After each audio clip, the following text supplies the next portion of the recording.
يا خي مزعل يقول صدام حسين ابو حدي ساقوني عالسجن،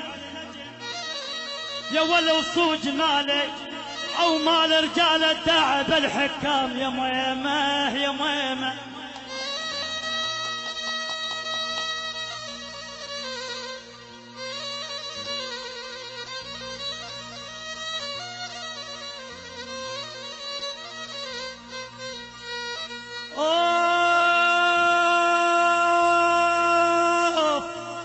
يا ولا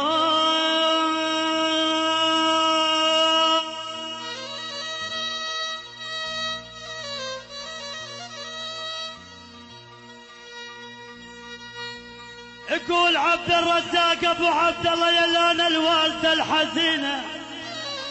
يا ول تدري بحاليه، يا ول بنهر النيل لا تخرق الثياب، يا